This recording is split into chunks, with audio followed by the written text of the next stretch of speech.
One tonight, two lives in one night, and actually in two different places and with different people. You've taken, yeah. I mean, it's great, right? Different, a different area. I mean, just in case we were bored. You know why? Because, all right, so my last live, I was in the old city, and from where I walked to where I was waiting for Tony. Okay, it was like, great, I got these two topics in. And then as soon as I stopped, I was like, oh my God, yeah, of course, actually big news from Gaza today. Very, very necessary to get back online and mention it. But first, let me tell you where I am. Anyway, this is Nicole Johnson. In case you didn't know, in case you just happened to get on this channel and you're like, what the heck? This is Tony. And we are in Jerusalem. And as opposed to being in the old city, now we're in, quote, the new city. And in Bell Park. Is this Bell Park? Yeah, as well. Bell Park. And there's a little squirt over there playing basketball against a really tall guy. That'd be our son, the squirt. See how he does here. Anyway, so we came to find him on our way home um, to see if he needed a ride since he wasn't answering his phone. Now we know why he's not answering his phone. But anyway, now this is news I have all these notes about. I did this on a different briefing I did earlier today. And of course, did I totally fail to talk about this on the live before, although this is huge news. First of all, yesterday, news came out that a church, I think the only remaining Catholic church in Gaza, the Holy Family Church, was bombed. How, by what, whatever. Turns out it was Israel. Israel says, oh, sorry, it was stray ammunition. Netanyahu, Prime Minister Netanyahu, called the Pope to apologize. And three people were killed. Initial reports, it was just two. It ended up being three people were killed. And so, of course, this is all over the international media. So, of course, I should address it as well. The damage doesn't look so severe necessarily, but it did kill three people, and there's a lot of people sheltering there. We were, in fact, one of our friends, he has family in Gaza, and he was saying that they had been staying, they're on and off staying between their own home and the church, and they weren't at the church at the time. So, anyway, this is real, people. This is like, people that even us sitting here peacefully in Jerusalem, know people who are possibly there when things like that happen. So anyway, of course, because it's the Catholic Church and it got international attention, it's continuing to be in the news. And today, the Cardinal Pier Battista Pizzaballa, who is from the Latin Patriarchate here in Jerusalem, and he was the patriarch of the Catholic Church here in Jerusalem, and then he was promoted to or appointed cardinal 2 years ago. He decided to visit Gaza, and along with him went the Greek Orthodox patriarch Theophilus. So the two of them went there today. Now this is a big deal. Now nobody just goes into Gaza these days. It's either you're Israeli military and you go into Gaza, and that's about it. Maybe one or two humanitarian aid organizations also get in, and that's about it. So this really had to be like coordinated in advance. And so anyway, so so the two of them went in, and what reminded me also to talk about this, I think this is just a great quote from a local Christian here, Hagop.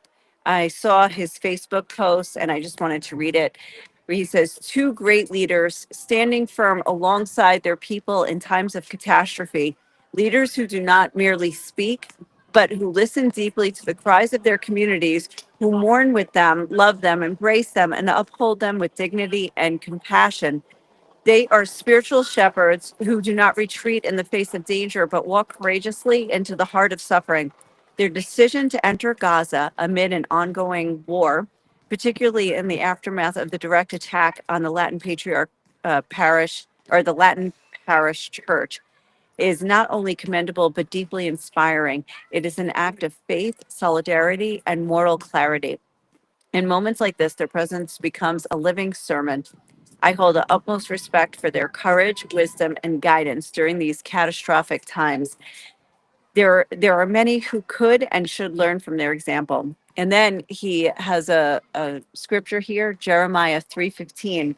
And I will give you shepherds after my own heart who will feed you with knowledge and understanding.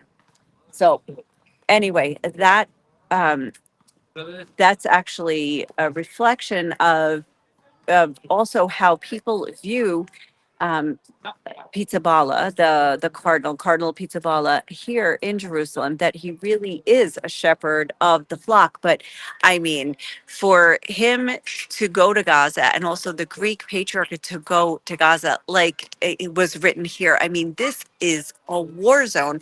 Dozens of Palestinians are dying on a daily basis. Hamas is still somehow shooting rockets also from Gaza. They are killing Israeli soldiers, and they're this. I mean, it's just a disaster. You also, like, as Palestinians, they don't know where where the next disaster will strike. Will it be at a humanitarian center? Will it be at a hospital? Or will it be at a church? And yet these guys entered Gaza. They went into the church and they attended the funerals of these two of the three who were killed, and were in the church praying and saying blessings. I mean, that is unbelievable, and that probably should have been some of the best news that I saw. So. That I reported today. But wait, somebody wrote here. Oh, and I put it, my gosh, I put it there. How I can't actually open up the quote on my phone. Israel should not have let these guys in. Is that what you say? Wow. Why do you think they should, Adam? Why do you think Israel should not have let them in? Okay. What Justice Demands by Ilan Jorno. I highly recommend. I love to get your take on it. Okay, well, please send me the link, and I'll take a look. But I'm interested to think why you should like why they shouldn't have been allowed in. I mean, I think it was probably the best thing for the Christian community in Gaza, as it is of 2 million Gazans, or at least these are the numbers before the war. 2 million Gazans, there were only about 1,000 Christians. And, for them to receive that kind of support from the churches here in Jerusalem is probably just amazing. Do you know that Pope Francis, before he died, he used to speak almost on a daily basis with the parishioners there, and pray with them. It was actually amazing. Not many people knew that he did that, but yeah, he was in touch with them to encourage them uh, and pray with them. So anyway, so I find it very interesting. This is actually, I think, groundbreaking that they got into Gaza, that they decided to go into Gaza, that they risked their lives in that case to go into Gaza, and to be with their parishioners and comfort them at a time like this. So anyway, um, all right. So that is what I wanted to get on to add to my previous live, and I am going to leave it at that. And Adam, I'm going to look that up. Said Elon Jorno.